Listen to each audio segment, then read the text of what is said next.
Rio est un clochard sans valeur qui est harcelé par tout le monde car il ne peut pas utiliser la magie. Mais tout change lorsqu'une déesse lui accorde de la magie spirituelle de rang S, le rendant surpuissant pour se venger.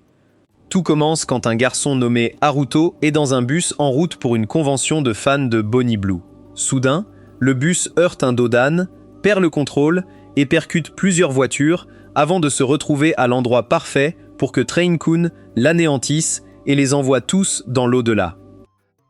Des heures plus tard, Haruto se réveille dans le corps d'un pauvre orphelin nommé Ryo, et il est figé de choc en réalisant qu'il est maintenant dans un monde fantastique. Le cerveau vide de Ryo est inondé des souvenirs du passé de Haruto, ce qui le pousse à remettre en question sa propre identité.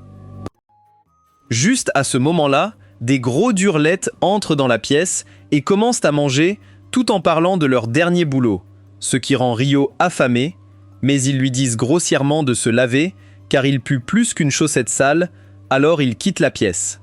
Dehors, Ryo mange des fraises et se rappelle des événements ayant conduit à la mort de Haruto, mais il décide de rester avec l'identité de Ryo, un garçon vivant dans les bidonvilles, en mission pour venger sa mère décédée. Juste à ce moment-là, une femme capuchonnée nommée Vanessa arrive avec des filles qui lui demandent impoliment s'il a vu une fille aux cheveux violets, mais l'une des filles, nommée Celia, demande à la maîtresse de la laisser gérer les choses avec plus de diplomatie. D'un ton agréable, Celia se présente à Ryo et engage la conversation avant de lui demander des nouvelles de la fille disparue. Mais Ryo dit qu'il n'a aucune idée d'où elle est, alors Celia décide de chercher dans les bidonvilles. Cependant, Ryo les avertit que leur belle tenue pourrait faire d'elle des cibles. Vanessa décide donc qu'elle devrait retourner se changer et demande à Celia de lancer un sort pour chercher une réponse magique dans la zone, juste pour être sûre. Une fois que Celia lance le sort, une grande vague d'aura apparaît sur le corps de Ryo. Celia informe donc Vanessa qu'il a le potentiel nécessaire pour utiliser la magie, mais Ryo est complètement déconcerté car il n'a aucune idée de ce qu'est la magie. Celia tend à Ryo un sac rempli de pièces d'argent en échange d'informations, alors il court chez lui pour le cacher, mais soudain, un homme masqué le poignarde avec une lame. Heureusement, le sac de pièces empêche Ryo d'être gravement blessé, mais l'Isekai Jack l'éventreur s'approche pour le couper en deux. Soudain, un esprit aux cheveux roses apparaît dans sa tête et lui apprend à rendre son corps plus fort avec la magie. En suivant ses instructions, Haruto parvient à contrer l'attaque de l'assassin avec un coup de poing dans le ventre, alors l'assassin renforce ses statistiques physiques avec de la magie et attaque à nouveau. Cependant, Haruto esquive facilement sa pluie d'attaques et lui casse le bras avant de l'écraser au sol avec un drop stylé. Ensuite, il entend une voix venant du sac de l'assassin, alors il l'ouvre et voit une fille aux cheveux violets, nommée Flora, bâillonnée à l'intérieur. Lorsqu'il enlève son bâillon, elle lui demande de l'emmener au château, promettant que son père le récompensera généreusement, mais elle s'évanouit en voyant les cadavres dans la pièce. Ryo réalise qu'elle est la fille disparue que Celia cherchait, alors il la porte dehors, où sa sœur aînée, Christina, le gifle et l'accuse agressivement d'avoir enlevé Flora. Ryo lui prend la main pour la faire arrêter, mais elle commence à crier de douleur, alors Vanessa menace Ryo avec son épée jusqu'à ce qu'il lâche prise. Elle ordonne ensuite à Ryo de venir au château, mais il refuse et explique qu'il a seulement sauvé Flora. Elle lui fait alors clairement comprendre qu'il doit être interrogé pour obtenir des informations, ce qui le pousse enfin à accepter de les rejoindre. Plus tard au château, Ryo est enchaîné dans un donjon, demandant avec colère pourquoi il n'est pas simplement interrogé comme promis, mais le vice-capitaine des gardes, Charles, lui dit d'admettre sa part dans l'enlèvement de la princesse Flora en échange de sa liberté. Cependant, Ryo insiste sur le fait qu'il n'a pas participé à l'enlèvement, alors Charles commence à lui faire subir une pluie de coups avec une grande matraque. Pendant ce temps, Flora se réveille dans sa chambre et Vanessa l'informe que Ryo est en train d'être interrogé, alors Flora lui demande de l'amener à lui et Vanessa part avec Celia pour exécuter son ordre. Dans le donjon, un Ryo malmené supplie Charles qu'il n'a aucune information à donner, mais Charles le frappe brutalement au visage. Juste à ce moment, Vanessa et Celia arrivent, choquées de voir Ryo dans un état si critique, car elles avaient ordonné aux gardes de l'interroger sans violence. Celia supplie Charles de le laisser tranquille, mais le salaud refuse, car il croit toujours que Ryo est coupable. Vanessa lui dit alors que Flora a ordonné sa libération parce que Rio lui a sauvé la vie. Finalement, Charles accepte de les laisser le libérer et s'en va avec ses hommes, alors Celia aide Rio à descendre et le soigne avec de la magie. Des heures plus tard, Rio se réveille, stupéfait de voir que toutes ses blessures ont disparu. Celia lui explique qu'elle l'a guéri avec de la magie. Elle lui dit ensuite que le roi veut le rencontrer pour le remercier d'avoir sauvé Flora. Rio lui demande alors de lui apprendre la bonne manière pour la rencontre, et elle accepte avec joie. Le lendemain, Rio arrive dans la salle du trône, où tous les royaux sont rassemblés et s'inclinent devant le roi. Pendant la réunion, le roi remercie Rio d'avoir sauvé sa précieuse fille et, en récompense, lui accorde la permission d'assister à l'école de magie de l'Académie royale en tant qu'étudiant boursier. Peu après, Rio et Celia arrivent à l'Académie de magie et elle lui demande s'il sait lire et écrire. Mais Rio dit qu'il n'a jamais étudié l'écriture. Elle l'invite donc à venir dans son laboratoire de recherche après l'école pour des cours particuliers. En route vers la classe, Celia prévient Rio que la plupart de ses camarades sont des nobles pourris qui vont lui causer des problèmes. Mais il lui assure qu'il s'en sortira car il sait sa place. Cependant, elle lui dit de venir la voir si quelque chose se passe et l'accueille joyeusement à l'académie. Lorsqu'elle présente Rio à la classe, tous les petits gâtés commencent à murmurer sur le fait qu'il est un orphelin sans valeur qui n'a été admis que grâce à la bonté du roi. En se présentant, Rio admet qu'il est là uniquement grâce à la grâce du roi et qu'il est en manque dans de nombreux domaines, mais il leur demande de bien s'entendre avec lui. Malgré cela, les arrogants nains commencent immédiatement à le rabaisser et à se moquer de lui. Après qu'il a pris place, Celia commence son cours et lui dit de ne pas être trop dur avec lui-même, car c'est juste son premier jour. Mais les têtes couronnées commencent à rire à nouveau, alors elle les réprimande poliment pour qu'ils se concentrent sur leur travail. Quelques heures après le cours, Rio arrive dans le bureau de Celia pour des cours particuliers, mais il est choqué de voir que c'est aussi en désordre que sa chambre. Celia décide enfin de faire le ménage. En rangeant les livres, Rio lui demande pourquoi elle s'occupe de tant de livres difficiles malgré son jeune âge. Elle explique qu'elle a en fait le même âge que lui, mais qu'étant une prodige, elle a terminé l'école plus tôt. Lors de leur séance d'études, Rio termine un ensemble de questions de mathématiques et Celia est choquée de voir à quelle vitesse il a réussi, car personne d'autre que Christina dans leur classe ne peut résoudre ces questions. Cependant, Rio n'est pas surpris car il sait qu'il est en fait étudiant à l'université. Quand elle lui demande où il a appris l'arithmétique, il dit qu'il l'a apprise de sa défunte mère et commence à parler de sa gentillesse et de sa chaleur, alors Celia s'excuse de lui faire penser à elle. Rio dit que ce n'est pas un problème, alors elle lui propose joyeusement du thé. Alors qu'ils dégustent le thé ensemble, Celia demande à Rio s'il a eu des problèmes lors de son premier jour d'école. Mais même si ses camarades le traitent comme un chien, il lui dit qu'il va bien et lui demande de lui recommander des livres pour apprendre l'alphabet. Le lendemain, les élèves s'engagent dans un entraînement au combat avec des épées en bois dans la cour de l'école, et le professeur défie Rio en duel. Après avoir pris sa position, Rio se souvient des paroles de son maître, qui lui avait dit de ne jamais retenir ses coups, ni hésiter pendant les combats, alors il charge son professeur avec des combos de souffle de feu. Cependant, le vieux bloque ses attaques et le submerge.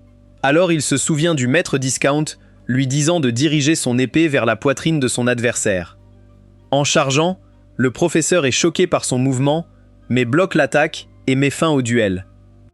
Il félicite ensuite Rio, disant qu'il fera un meilleur chevalier que Jon Snow, mais Rio répond qu'il se fiche de devenir chevalier et le remercie pour le compliment. Plus tard dans la soirée, Rio étudie dur à la bibliothèque, et Celia lui conseille de ne pas trop s'inquiéter pour ses notes, puisqu'il vient juste de s'inscrire, alors il explique qu'il veut aller plus loin à l'académie.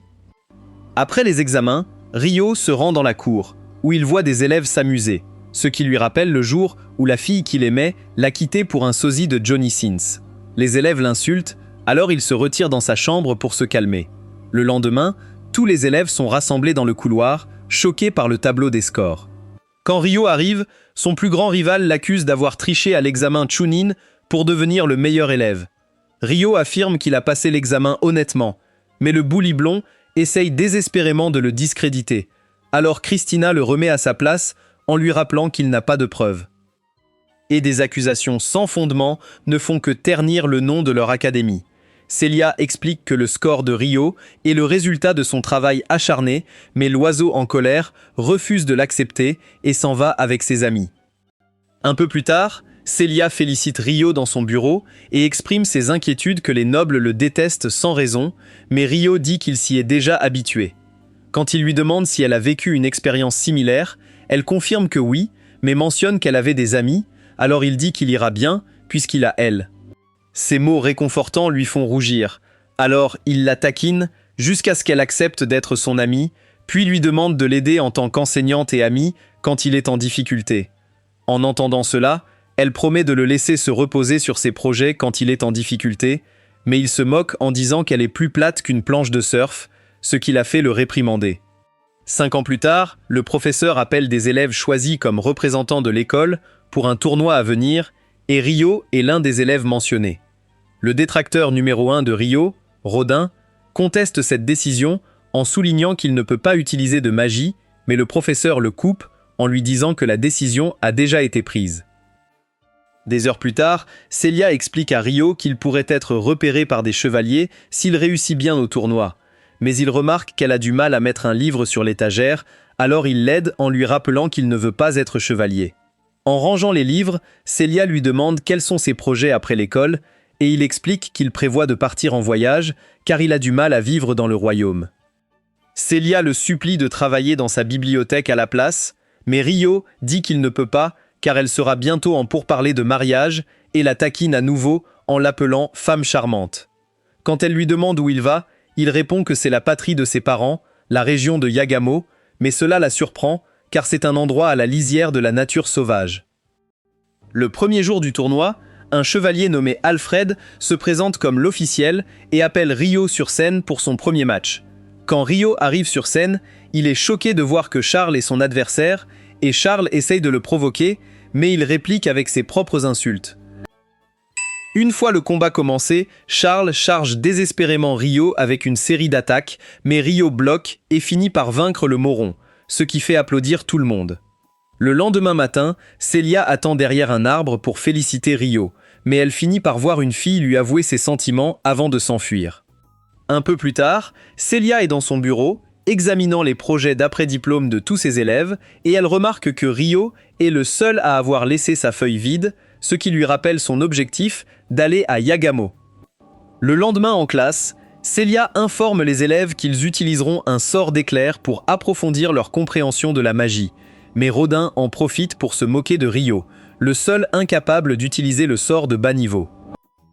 Alors que Rodin et son ami Stuart rient de Rio, Celia leur demande de démontrer le sort de lumière, mais quand ils le font, elle se plaint qu'ils ne l'ont pas encore maîtrisé. Cela les confond, alors elle leur fait une démonstration en fermant les portes et les fenêtres et en lançant plusieurs sorts d'éclairs à la fois dans la pièce, laissant les élèves stupéfaits. En voyant cela, Rio réalise qu'il peut reproduire des techniques magiques en imitant le flux de la puissance magique, et Celia annonce qu'il est temps de commencer le cours sur le contrôle de la magie. Après le cours, Stuart commence à rabaisser Rio, affirmant que sa victoire au tournoi n'était qu'un coup de chance. Mais Celia l'arrête et lui rappelle qu'il n'est pas convenable pour un noble de porter des allégations sans preuve. Stuart se plaint encore que Rio flirte avec Celia, mais Celia affirme qu'il n'en est rien, alors Stuart lui lance des menaces désespérées jusqu'à ce qu'il s'en aille. En voyant cela, Flora exprime ses inquiétudes concernant les fausses accusations que reçoit Rio, mais Christina dit qu'elle ne devrait pas s'en mêler. Cependant, Flora se sent toujours dérangée par le fait que Rio gère tout seul, et elle n'a pas pu le remercier d'avoir été son chevalier en armure brillante. Des heures plus tard, la classe se regroupe pour un test des exercices militaires appris jusqu'ici, et Flora dit qu'elle a peur.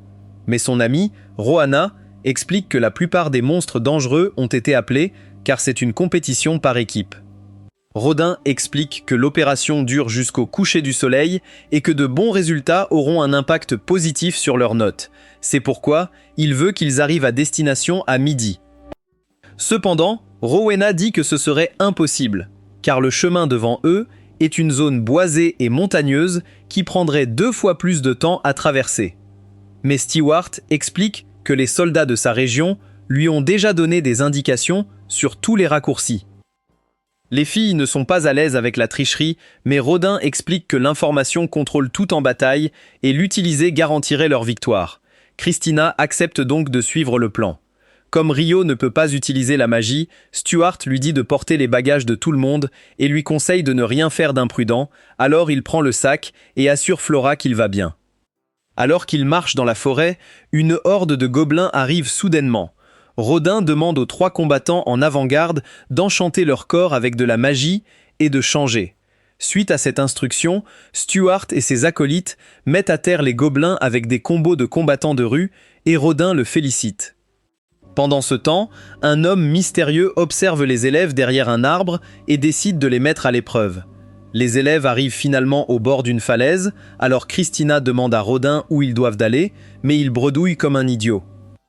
Soudain, des orques arrivent, armés d'armes, et Rodin essaye de donner des ordres à l'avant-garde à nouveau, mais les orques lancent leurs lances et finissent par blesser Stuart à la jambe.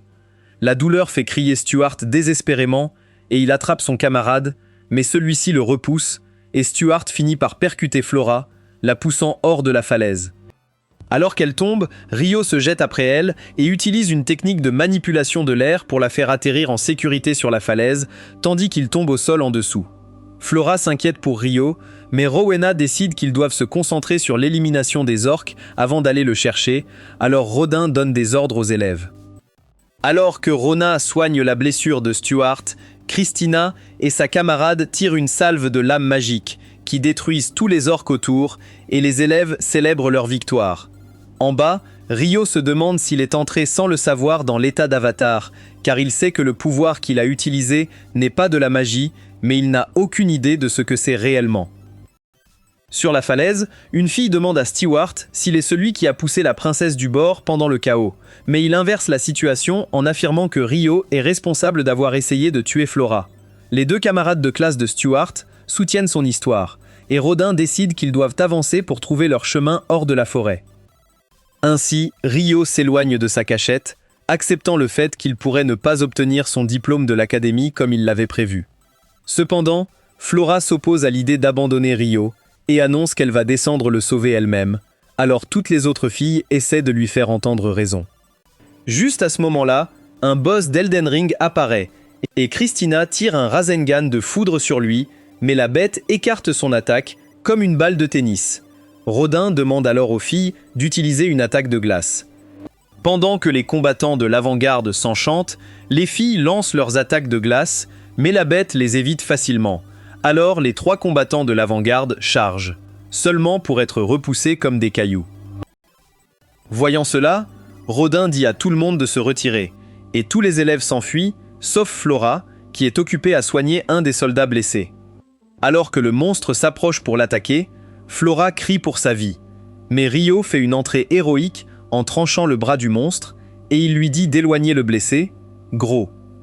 Après avoir renforcé son corps avec de la magie, Rio engage un combat acharné avec le monstre et part tous ses coups lourds. Lorsque le monstre essaye de l'achever avec une attaque ultime, Rio esquive, court sur le corps du monstre et le décapite facilement. Alors que Rio court à travers la forêt, l'homme mystérieux l'observe et sourit en réalisant que Rio vient du clan Yagumo qui peut utiliser les arts spirituels. Plus tard à l'académie, Celia écoute à travers la porte pendant que le directeur, Garcia, conclut un accord avec le père de Stuart pour blâmer l'incident dans la forêt sur Rio. Peu après, Rio arrive au bureau de Celia et elle le serre immédiatement dans ses bras en exprimant combien elle s'inquiétait pour lui. Lorsqu'elle l'informe de la fausse accusation, Rio dit qu'il n'y a rien qu'il puisse faire car ce sont les nobles qui déterminent ce qui est bien ou mal, alors elle s'excuse de ne pas pouvoir l'aider. Cependant, Rio lui dit de ne pas s'excuser, car c'est elle qui l'a aidé à s'intégrer à l'académie. Il lui dit qu'il part pour Yagumo sous le nom de Haruto, alors elle l'embrasse et lui fait ses adieux. Après son départ, Celia éclate en larmes en se remémorant tous les moments passés avec Rio. 3 jours plus tard, Rio court dans la forêt et tombe sur un orque. Il l'évite en sautant haut dans les airs comme un frère de Super Mario et atterrit dans une autre partie de la forêt où il réalise qu'il est arrivé à Mende, une ville marchande du royaume de Galark. En entrant en ville, il voit des affiches de recherche style One Piece sur le mur et est soulagé de voir que son affiche n'en fait pas partie. En explorant le marché, ses instincts s'éveillent, le poussant à se retourner. Mais il ne voit personne, alors il continue son chemin, sans savoir qu'une fille l'observe depuis une ruelle. Il arrive bientôt dans une boutique de pâtes, où le marchand explique que sa fameuse soupe de pâtes a été inventée par la dirigeante d'un mande, Lady Liselotte, avec des nouilles. En servant un client, Rio est stupéfait de voir des nouilles ramen pour la première fois depuis des années, mais son ventre gronde, alors il commande un bol. Lorsqu'il prend une bouchée, il est émerveillé par la délicieuse saveur du plat et se demande si Lee Salat est quelqu'un qui s'est réincarné du Japon comme lui. Après le repas, Rio dit au marchand qu'il veut acheter des nouilles à préparer en voyage, alors le marchand l'oriente vers un magasin de Manju au guilde des marchands de Rika.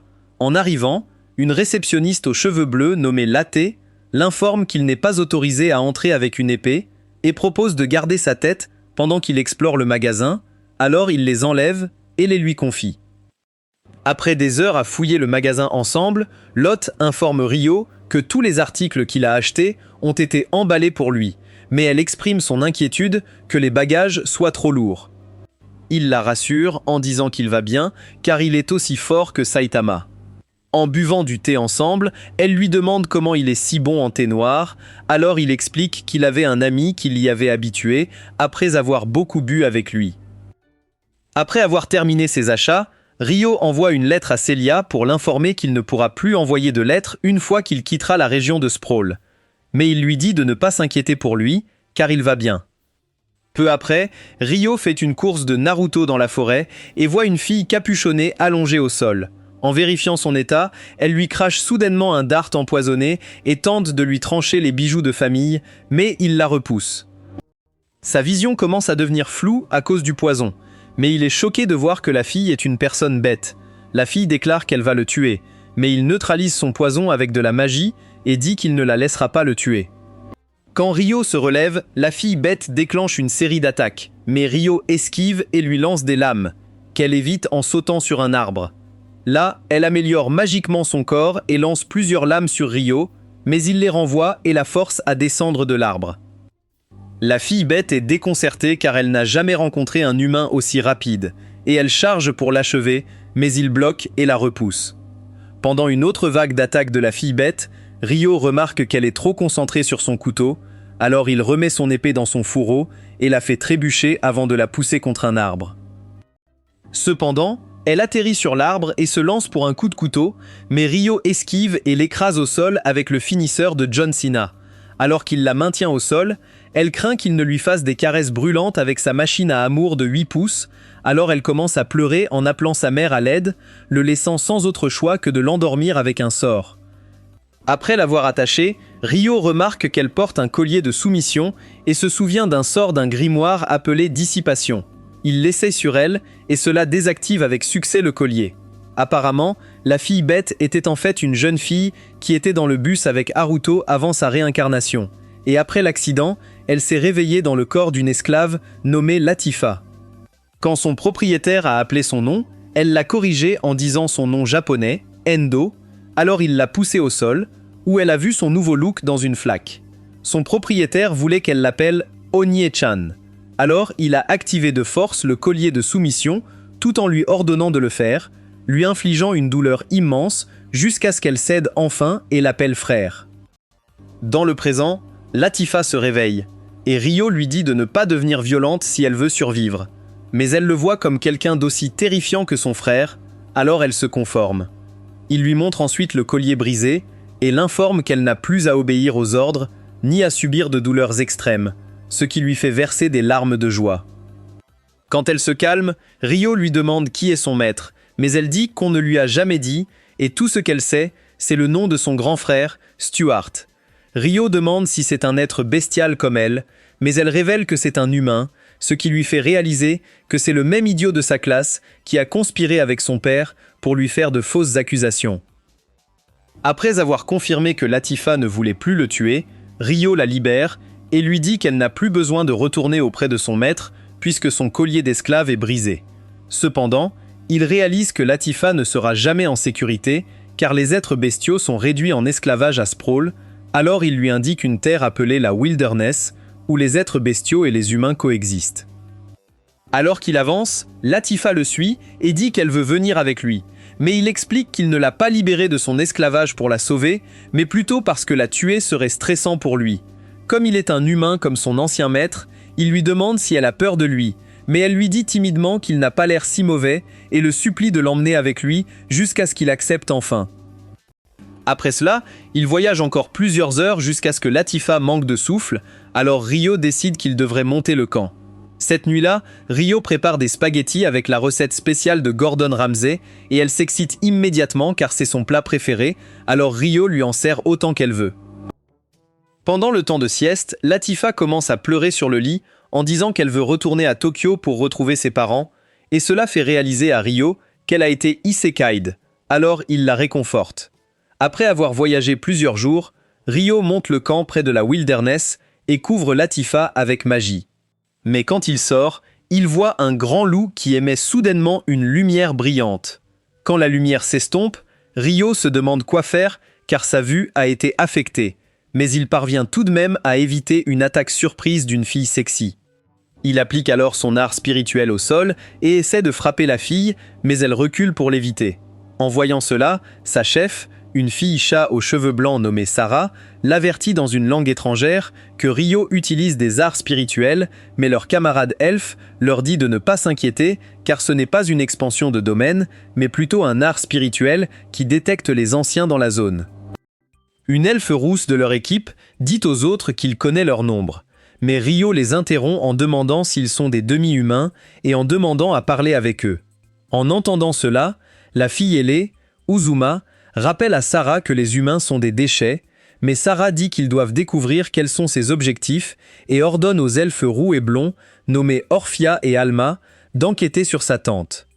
Alors qu'ils partent, elle ordonne à Azuma de rester en arrière et dit à Rio qu'elle accepte ses conditions, alors il se présente à elle et s'excuse de les avoir offensés. Cependant, les deux elfes informent Sarah qu'ils ont trouvé une fille demi-humaine dans la tente qui s'est endormie en utilisant des arts spirituels.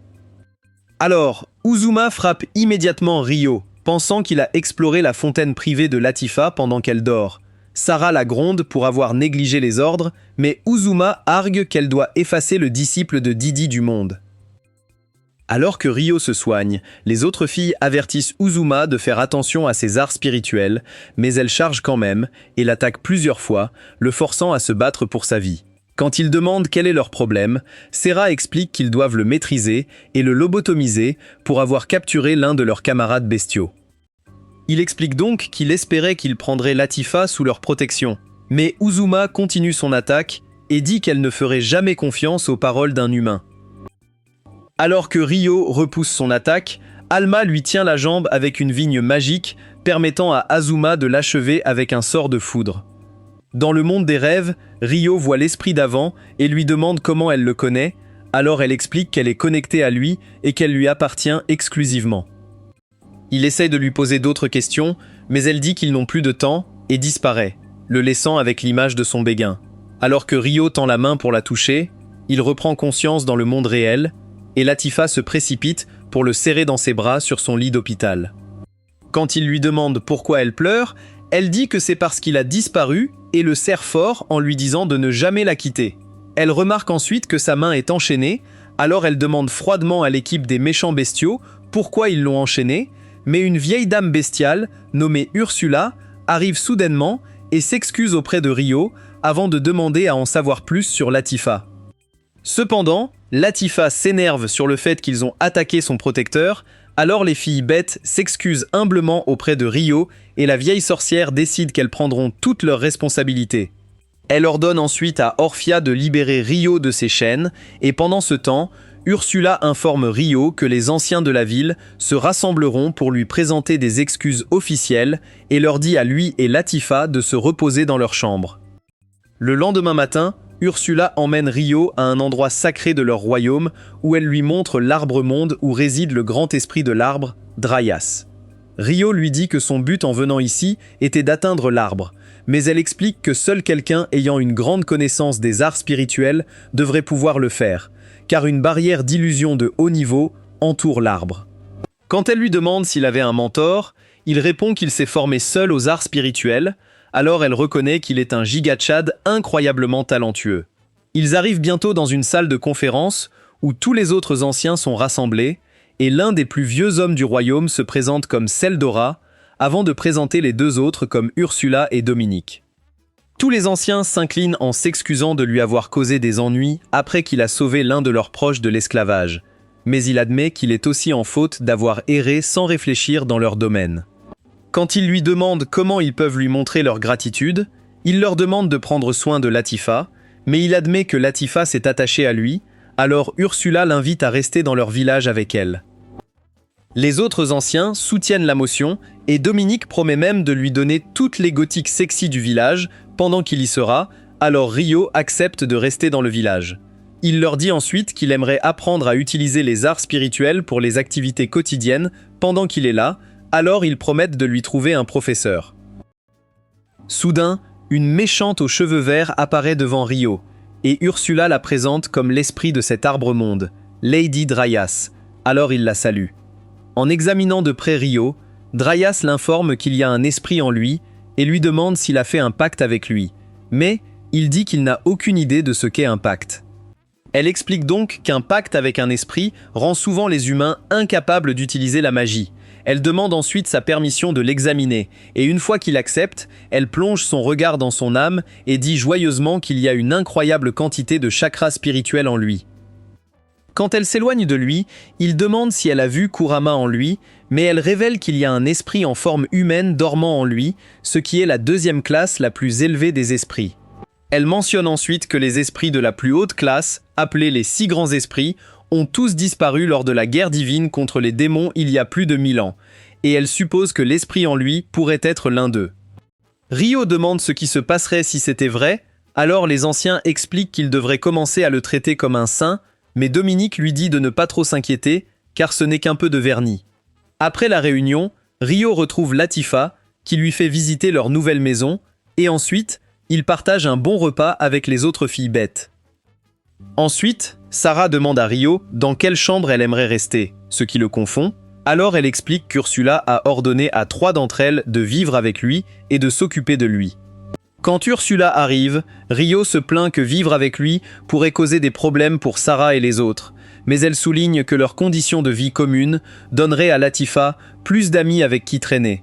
Alors, il finit par accepter. Après cela, Rio passe plusieurs mois à tisser des liens avec les gens bêtes du village jusqu'au jour du grand festival des esprits, où ils prient tous Dryas. Pendant ce temps, le maître du mal, Rice, emmène son camarade, Jack, dans une grotte où il porte un grand œuf noir, que Rice dit qu'il renforcera la puissance militaire de leur nation.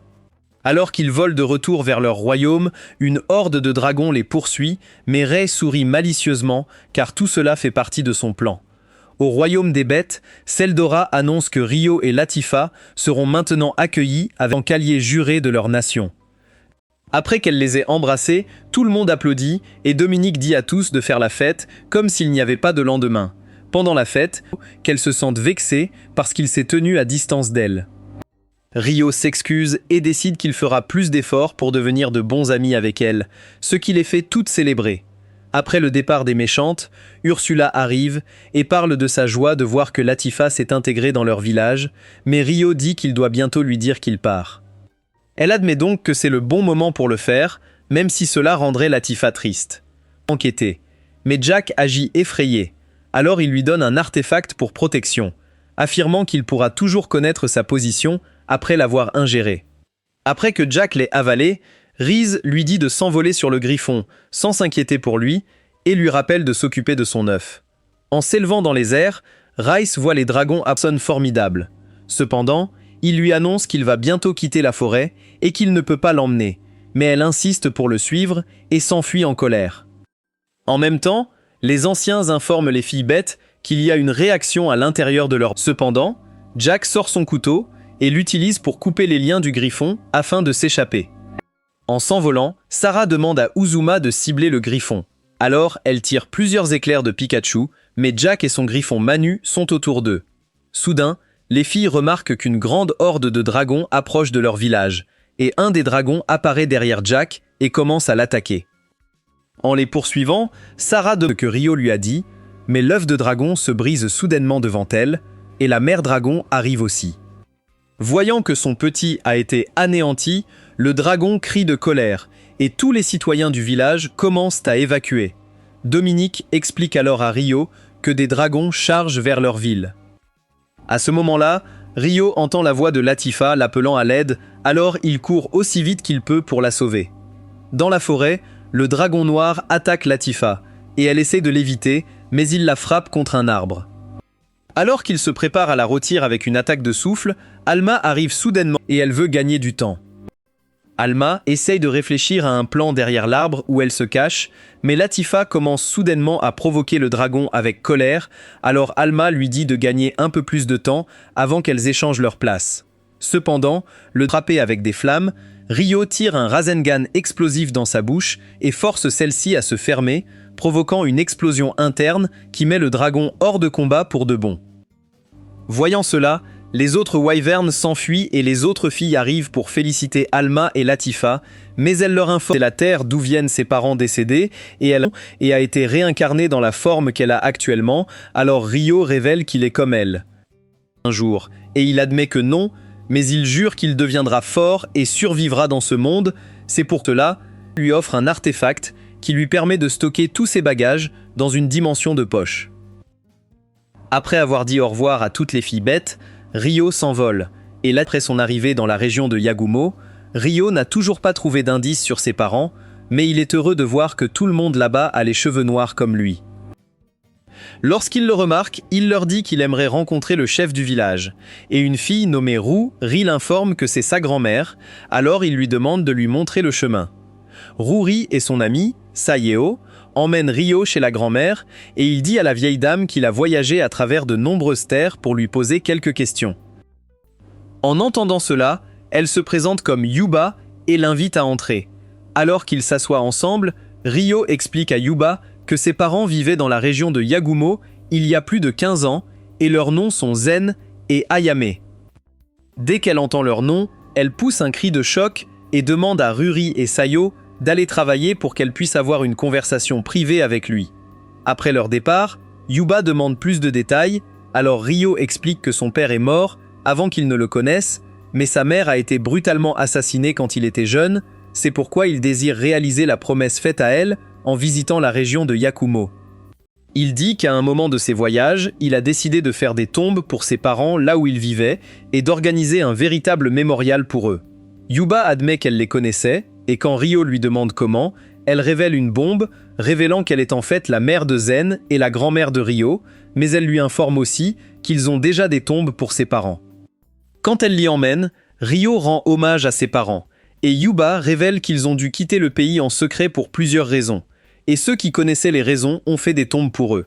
Cependant, lorsque Rio demande des précisions, elle dit qu'elle ne peut pas lui dire à ce moment précis, et lui demande s'il aimerait vivre au village, jusqu'à ce que le bon moment arrive.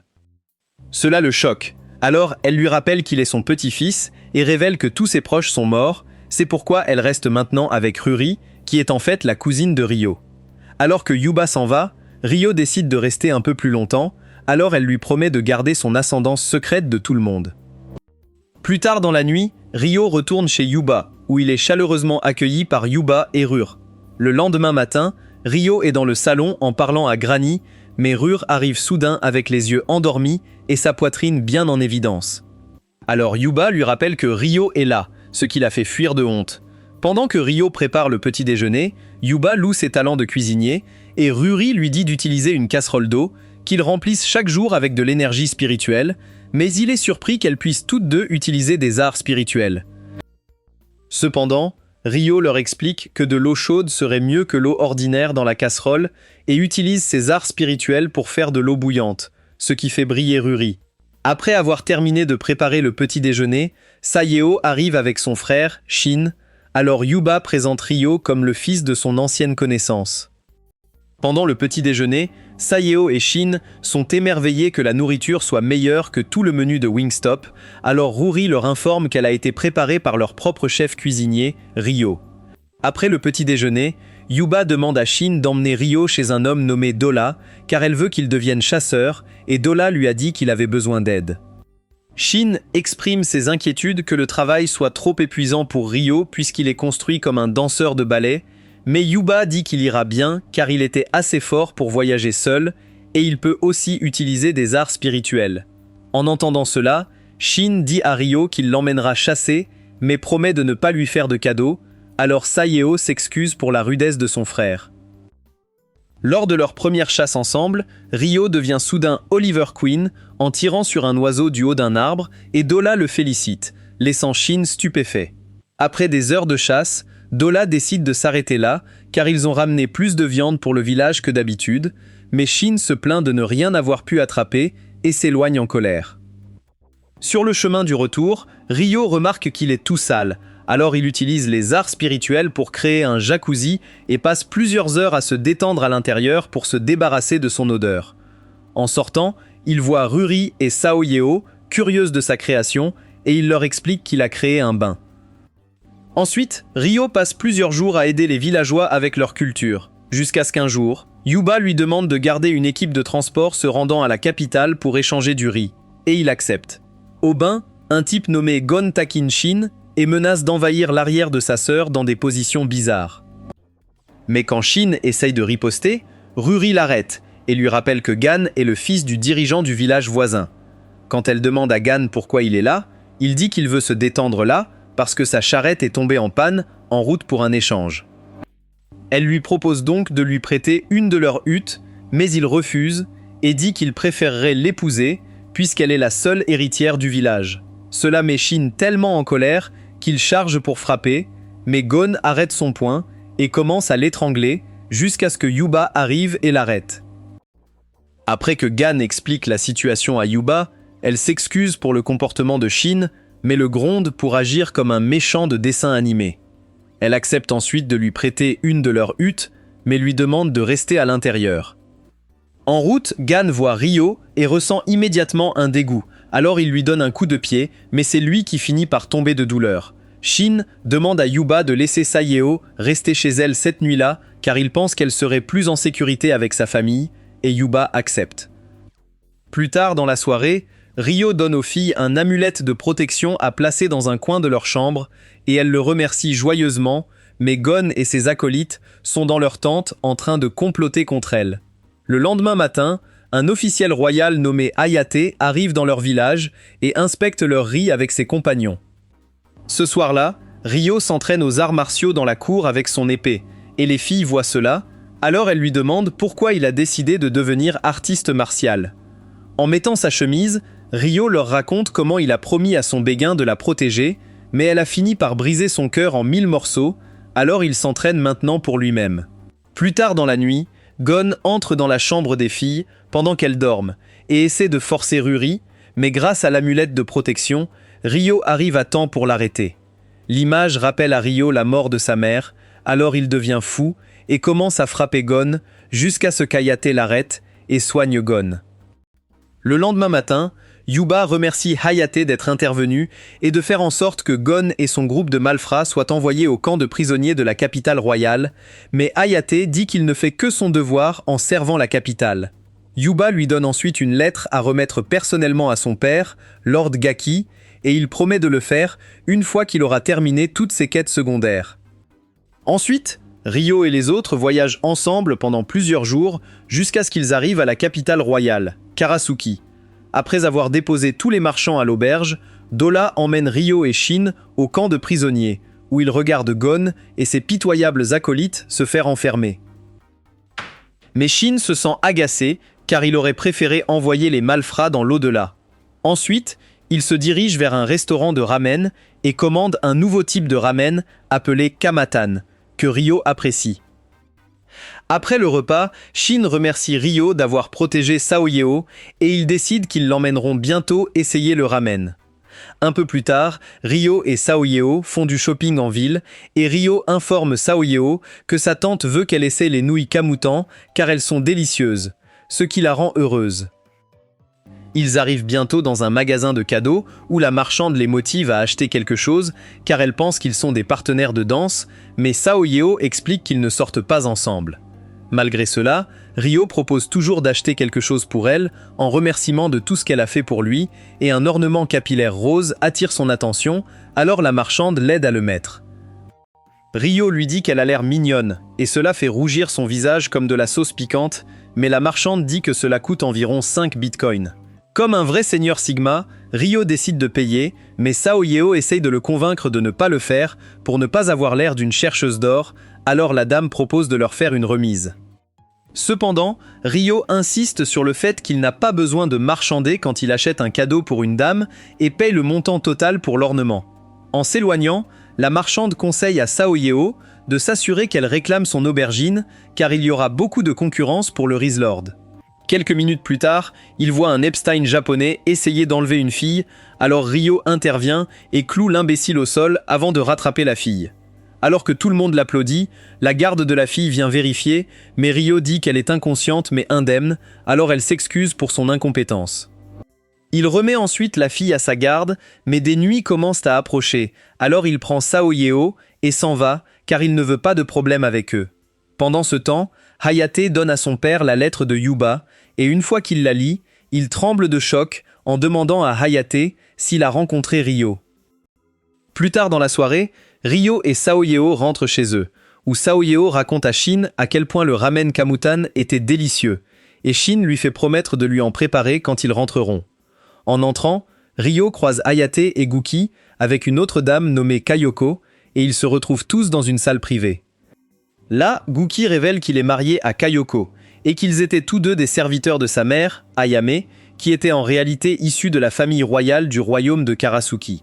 Cela choque complètement Ryo, mais Guki décide d'expliquer comment il est lié à son père, Zen.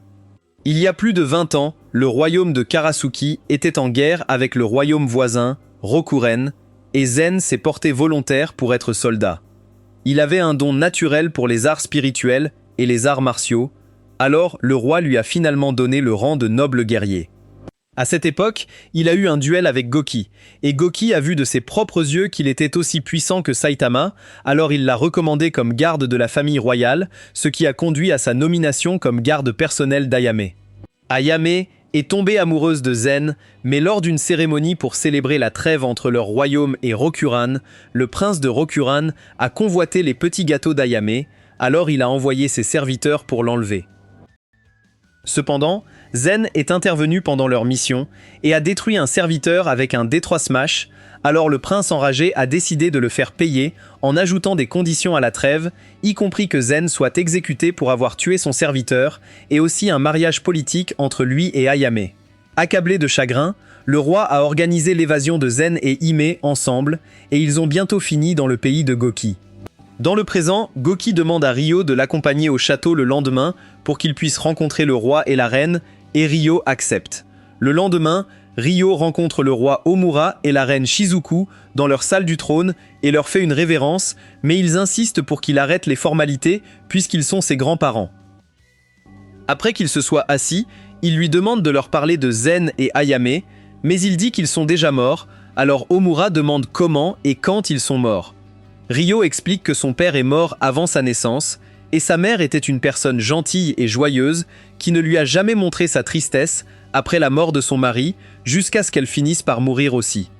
Lorsque Omura demande comment elle est morte, il dit que ce serait trop douloureux à entendre, mais Omura insiste pour l'entendre. Alors, Ryo révèle qu'Ayame a été tué juste devant lui par un aventurier avec qui travaillait son père, nommé Lucius. Ce jour-là, Ayame est sortie de chez elle pour s'occuper de ses affaires, mais Lucius est soudainement arrivé et a frappé Ryo au sol avant de lui administrer le Compound V. Ayame est arrivé sur les lieux et a essayé d'interroger Lucius, mais il l'a attrapé et l'a brutalement poignardé à mort. À cause de cela, Ryo a vécu dans les bidonvilles en tant qu'orphelin jusqu'au jour où il a sauvé la princesse Flora et a obtenu la permission d'assister à une école de magie d'élite où il a été traité comme une ordure par tous les nobles, sauf par Celia. Pour finir son histoire, Ryo leur parle de la façon dont il a finalement quitté le royaume pour visiter le pays natal de sa mère comme il lui avait promis, et il dit à Omura ses plans de se venger de l'homme qui a tué sa mère. En entendant cela, Omura suggère qu'il ait un match d'entraînement avec Goki pour le préparer à la quête, puisque Goki est le guerrier le plus fort du royaume. Sur le chemin du retour, il croise la fille que Ryo a sauvée, Lady Komomo, et sa servante, qui s'avère être la fille de Goki et Kayoko, et elle leur raconte comment Ryo l'a sauvée. Lorsque le duel commence, Ryo et Goki s'affrontent avec férocité, mais Ryo commence finalement à dominer Goki, alors Goki utilise son Bankai, nommé Air Slash. Cependant, Ryo contre avec la 20e forme de respiration aquatique, et met Goki en échec, il est donc déclaré vainqueur du duel, et Omura loue ses compétences. Quand Ryo rentre chez lui, il dit à Ruri qu'il est son cousin et le prince du royaume, mais elle dit que ce sont des mensonges car elle ne pense pas qu'un villageois puisse épouser une princesse. Yuba explique alors qu'il était un noble guerrier. En entendant cela, Ruri change de ton et appelle Ryo « Seigneur », tout en s'excusant pour son impolitesse, mais il lui dit de le traiter comme d'habitude. Puisque c'est réglé, Ryo dit à Yuba qu'il prévoit de quitter leur village l'année suivante. Yuba demande s'il compte revenir dans la terre où il a grandi. Ryo admet que c'est son plan, mais dit qu'il doit d'abord s'arrêter quelque part, et il leur promet qu'il reviendra un jour dans leur village. Elle demande alors si quelqu'un l'attend à l'endroit où il s'arrête, alors Ryo lui parle de Latifa et des autres filles bêtes. Ensuite, Ryo passe plusieurs heures à aider aux travaux agricoles dans le village, et retrouve Saoyeo pour lui dire qu'il veut qu'elle enseigne à tout le monde au village les techniques agricoles qu'il lui a apprises après son départ. Saoyeo est choqué qu'il quitte le village, mais il explique qu'il prévoit de partir cet automne lorsque la récolte se termine. Elle suppose donc qu'il restera près d'eux et lui demande de rendre visite régulièrement. Cependant, Ryo dit que c'est impossible car il voyagera à travers le pays, ce qui fait couler des larmes de ses yeux, mais elle ment en disant que c'est juste un morceau de terre qui est entré dans ses yeux. Alors, Ryo l'aide à se laver le visage.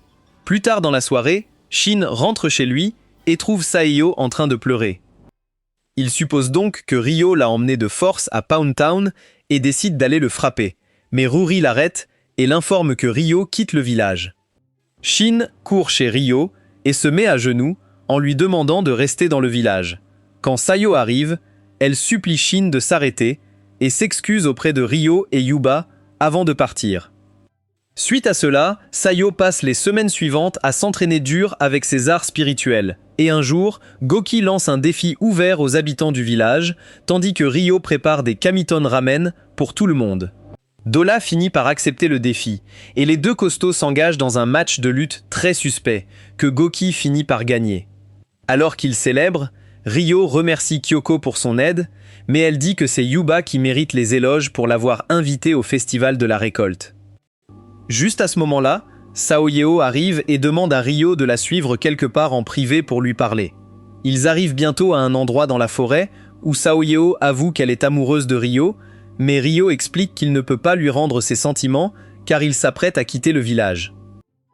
Dans un élan de désespoir, elle le supplie de l'emmener avec lui et lui fait savoir qu'elle a entraîné son corps et pratiqué les arts spirituels chaque jour pendant les 6 derniers mois pour ne pas le freiner. Malgré cela, il décline poliment son offre et lui dit encore une fois qu'il ne peut pas lui rendre ses sentiments, ce qui fait couler des larmes de ses yeux alors qu'elle tient sa main et lui demande de rester avec elle. Cependant, Ryo s'excuse et la laisse en larmes. Et alors qu'il s'éloigne, il s'excuse télépathiquement auprès de Shin, qui avait écouté toute la conversation. Plus tard dans la soirée, Ryo dit au revoir à Ruri et Yuba et part pour son voyage, mais il croise Sayo près de la porte. Quand Ryo a brisé le cœur de Sayo en 1000 morceaux, Gaki, qui a tout vu, s'est approché d'elle et lui a demandé si elle aimait Ryo assez pour abandonner la terre où elle est née et a grandi. Alors qu'il essayait de s'éloigner, elle l'a retenu et a déclaré qu'elle aimait Ryo plus que tout, alors Gaki lui a donné une suggestion qui l'aiderait à atteindre son but. Dans le présent, Sayo dit au revoir à Ryo et lui demande de faire de son mieux, car elle prévoit de faire de son mieux aussi, et il lui promet qu'il le fera. Il lui prend alors la main et la remercie d'être venu le voir avant son départ, puis il lui fait un signe d'au revoir et s'en va, sans savoir que Shin les observe depuis les buissons à proximité. Ensuite, Ryo s'envole vers le royaume des bêtes, où Latifa l'accueille avec un chaleureux câlin. Lors du brunch avec Latifa et les anciens, Ryo parle de sa famille retrouvée et dit à Latifa qu'il ne reste que quelques mois, mais il promet de revenir plus tôt cette fois. Elle lui assure que Dominique s'en chargera et lui conseille de s'amuser avec les Beast Girls. Plus tard, Rio retrouve les Beast Girls chez lui et souligne à Alma et Sarah à quel point elles ont grandi. En caressant la tête d'Alma, Orphia lui demande de la complimenter. Alors il lui dit qu'elle est devenue plus séduisante et Latifa l'invite à prendre un bain avec elle, ce qui choque les autres. Le lendemain matin, Rio crie comme un personnage de Looney Tunes et Sarah se précipite dans sa chambre, découvrant une méchante aux cheveux roses sur lui, sans couverture. Les autres Beast Girls accourent et accusent Rio d'avoir abusé de la fille, mais il explique que tout cela est un malentendu. Quand il demande à la mystérieuse fille qui elle est, elle dit être l'esprit qui a formé un pacte avec lui. Après s'être couverte, Rio lui demande comment elles ont formé un pacte, mais elle ne sait pas. Alors, il demande si c'est elle qui lui a montré comment utiliser les arts spirituels quand il était plus jeune. Elle répond qu'elle ne sait pas, alors il demande aux autres filles si les esprits liés perdent toutes leurs cellules cérébrales en apparaissant, mais Sarah dit qu'elle n'est pas sûre car leurs esprits ne sont pas en forme humaine. Quand Rio demande à l'esprit son nom, elle dit qu'elle ne sait pas, mais lui demande de lui en donner un car elle veut rester à ses côtés. Orphia demande pourquoi elle appelle Rio Haruto. Alors, il promet aux filles qu'il expliquera tout plus tard. Il essaye de se présenter à la méchante esprit, mais elle lui dit télépathiquement qu'elle sait tout de lui et promet de ne rien dire aux autres. Cependant, Latifa interrompt leur flirt télépathique et Rio demande à la fille si ça lui va, qu'il lui donne un nom. Une fois qu'elle confirme que ça lui va, il lui demande un peu plus de temps car il ne sait pas quoi faire. En entendant cela, Sarah suggère de demander conseil à Dryas, qui est aussi un esprit. Rio demande alors à l'esprit aux cheveux roses de le suivre. Quand il aborde le sujet de ses vêtements, elle se lève soudainement et lui montre ses magnifiques attributs avant de conjurer une jolie tenue. Cela laisse Rio confus, alors elle explique qu'elle l'a fait avec une technique d'art spirituel et les autres filles admirent sa beauté. En la regardant, Rio se remémore son ancienne crush, éblouissante dans un décor de cerisier en fleurs, et décide de l'appeler Aishiya, symbole du printemps. Elle accepte joyeusement le nom et salue les autres filles. Peu après, Rio présente Ai aux anciens comme son esprit lié et révèle qu'elle a perdu ses souvenirs. Avant qu'il ne puisse en dire plus, Dryas apparaît soudainement et explique qu'elle a ressenti un puissant esprit dans la barrière de leur village. Elle se présente alors à Aishiya et lui demande si elle se souvient du type d'esprit qu'elle était autrefois. Aishiya répond qu'elle est l'esprit lié de Haruto, ce qui les confond. Rio explique qu'il s'appelle Haruto dans la région de Stroll car il est recherché par les autorités, et les anciens choisissent de ne pas lui poser plus de questions, ayant confiance en lui. Cependant, Dryas met fin au duel et explique qu'ils auraient détruit leur village, alors qu'elle ne l'a pas fait. Ursula admet qu'Aishiya ne mentait pas sur l'utilisation de tous les éléments, mais Dryas dit que la force qu'elle a montrée n'était qu'une fraction de son véritable pouvoir. Des heures plus tard, tout le monde se régale à une fête, sauf Rio et les filles esprits, qui sont dans une pièce séparée, où Dryas explique à Aishiya que seuls les esprits de plus haut niveau peuvent prendre forme humaine. Après cela, Rio passe les jours suivants à enseigner à Aishiya des compétences utiles dans le royaume, et le jour arrive où Dominique lui montre la maison qu'il a construite pour lui. Là, Rio informe les filles qu'il part le lendemain, alors Dominique décide d'en parler aux autres anciens, et Latifa décide d'offrir à Rio son plat préféré ce soir-là en cadeau d'adieu. Plus tard dans la soirée, Rio est dans le bain et réalise qu'il a passé tout son temps à s'entraîner avec Aishiya au lieu de donner un peu d'attention à Latifa. Soudain, Latifa arrive dans sa serviette et demande à prendre un bain avec lui. Alors, il accepte de la laisser lui laver le dos. En lui lavant le dos, elle reconnaît que son corps devient lentement aussi musclé que celui de Dwayne Johnson, mais elle change rapidement de sujet pour révéler que son nom japonais était Endo, alors Rio lâche que son nom avant l'isekai était Haruto. Elle mentionne ensuite qu'elle prenait le bus pour l'école tous les jours, espérant que quelqu'un devienne son grand frère ou son sugar daddy. Mais finalement, son bus a eu un accident. En entendant cela, Rio réalise quelle était la fille qui était dans le bus avec lui, alors il s'excuse de ne pas avoir été un bon grand frère pour elle, et elle le serre dans ses bras en lui demandant de revenir plus tôt cette fois, jusqu'à ce qu'il accepte. Le lendemain matin, Ursula tend à Rio un cristal de téléportation qui lui permettrait de retourner au village instantanément, mais Dominique explique qu'il ne peut pas le ramener d'où il vient car il ne fonctionne que dans un sens. De plus, Seldora lui remet un artefact qui lui permettrait de changer la couleur de ses cheveux à volonté, ce qui en fait un parfait déguisement pour lui dans la région de Stroll. Après avoir dit au revoir à tout le monde, Rio prend son envol avec Aishia et lui dit qu'il veut voir Celia et Stroll car il n'a pas pu communiquer avec elle par lettre depuis longtemps. Ce soir-là, Aishia aide Rio à s'introduire dans l'académie de magie, mais quand il entre dans la salle d'études de Celia, il est choqué de voir qu'elle est vide, alors lui et Aishia interrogent un autre professeur pour découvrir où elle se trouve. Le professeur révèle qu'elle est au palais royal car elle va épouser Charles, et le choc frappe Rio comme une lame dans sa colonne vertébrale. Le professeur révèle en outre que le royaume de Beltrum a subi une défaite écrasante face à l'Empire Proxia lors de leur dernier combat. Mais grâce à la maison du duc Arbor, ils ont commencé des négociations pour la paix.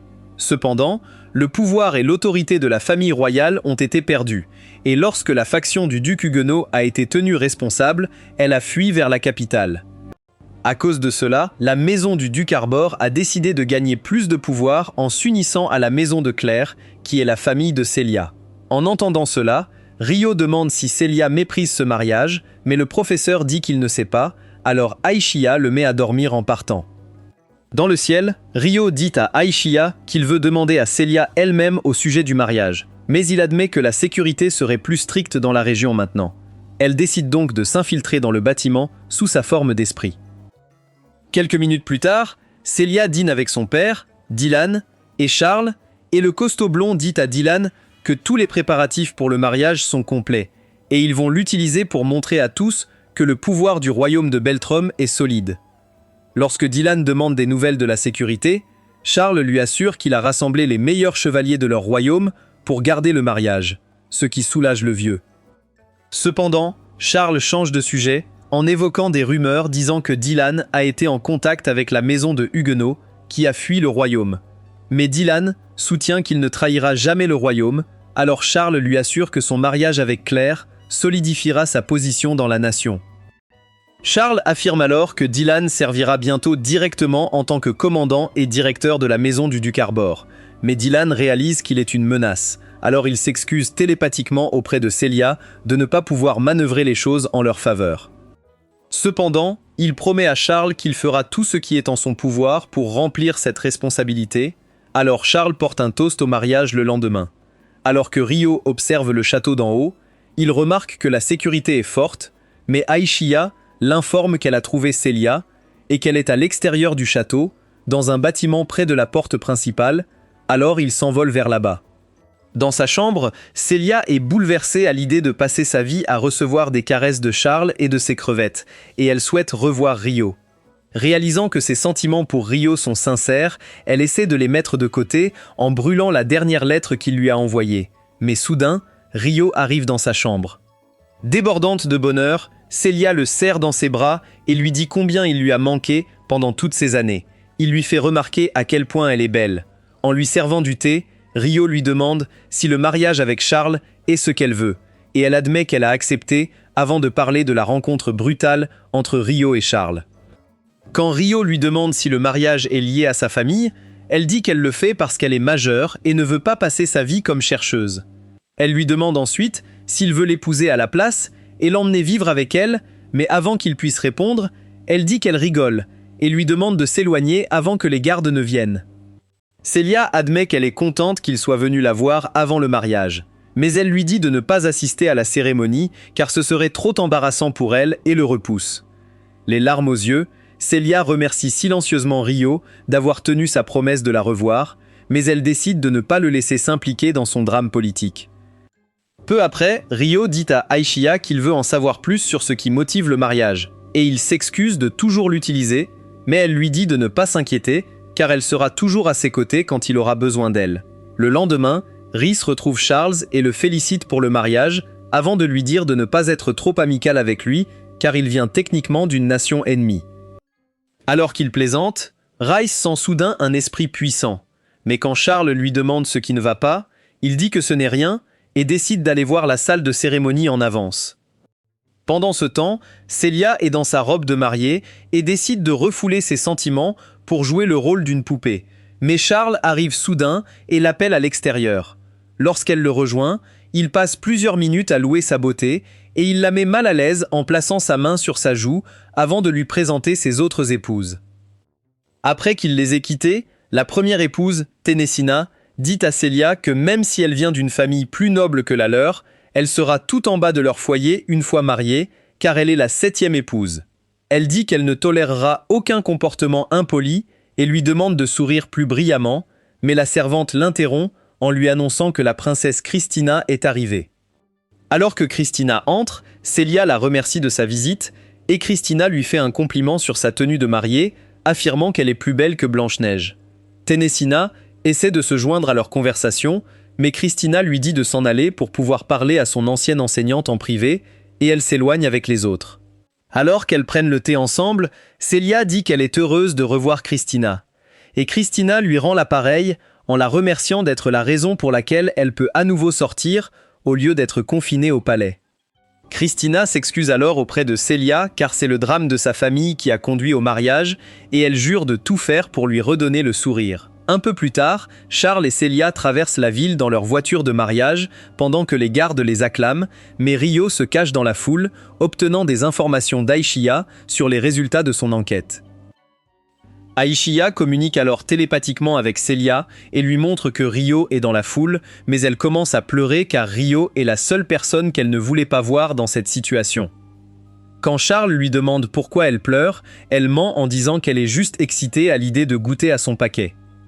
Ils arrivent bientôt à destination, mais quand Charles essaye de la porter hors du véhicule, ils sont interrompus par le bruit de la foule qui s'affole car Rio charge directement vers eux. Les gardes essaient de l'arrêter, mais Rio les repousse comme des ballons de foot, alors le commandant ordonne aux gardes armés de former un mur. Cependant, Rio les repousse facilement avec un sort de vent, alors le commandant ordonne à l'escouade de mages de le neutraliser, et ils tirent tous une salve de projectiles plasma sur lui. Cependant, Rio esquive toutes leurs attaques et saute par-dessus toute l'armée, alors le commandant ordonne désespérément aux soldats restants de protéger le marié et la mariée. Alors que les gardes enchantés entourent Rio, Charles dit avec confiance à Célia de regarder l'action comme un film Netflix car il ne croit pas que l'intrus puisse battre les gardes d'élite de la nation. Cependant, Rio passe en mode Jackie Chan en faisant tomber les gardes un par un avant de donner un coup brutal dans le ventre de Charles. Alors que Charles souffre, Rio tient Célia en joue, ce qui panique Dylan et les autres nobles. Mais il s'excuse télépathiquement auprès de Célia et lui demande de se taire pour tout expliquer. Célia s'inquiète, mais il lui explique qu'il fait juste semblant, car il n'a pas l'intention de tuer qui que ce soit. Rio souligne ensuite que Célia est menacée pour se marier et propose d'y mettre fin. Comme pour sa mère, quand il demande si le mariage la rendra heureuse, elle explique qu'elle met ses sentiments de côté pour éviter des problèmes. Mais Rio lui dit de ne pas abandonner, car il veut réaliser son vœu. Mais elle craint qu'il se fasse attraper, alors il lui promet encore qu'il réalisera ses rêves. Les larmes aux yeux, Célia supplie Rio de l'emmener, et il annonce qu'il enlève la mariée. En voyant cela, Dylan a peur et essaye de courir vers elle, mais Célia lui dit télépathiquement au revoir et promet de le revoir. Les gardes essaient d'arrêter Rio, mais il les dépasse facilement. Rhys réalise que Rio est celui qui a détruit le démon qu'il a envoyé dans la forêt. Alors, il tire une boule violette sur Rio, que celui-ci détruit aisément. Pendant ce temps, Charles essaye désespérément de rassembler ses soldats. Pendant ce temps, Rio court sur un toit, mais Célia se plaint qu'il va trop vite. Il s'excuse et explique qu'il augmente sa vitesse pour éviter l'unité Griffin. Il saute dans une ruelle et appelle Aïchia. Une fois qu'elle apparaît, il la confie à Célia et leur dit de fuir la capitale royale ensemble pendant qu'il fait diversion. Alors que l'unité aérienne tire sur Rio, il esquive facilement leurs attaques, mais remarque que l'unité au sol se rapproche d'Aïchia et Célia, alors il les met tous à terre avec des coups de pied.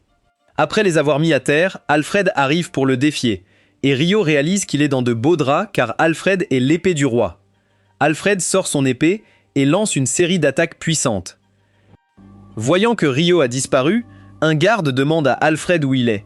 Alors Alfred explique que la puissance de son attaque est suffisante pour le vaporiser.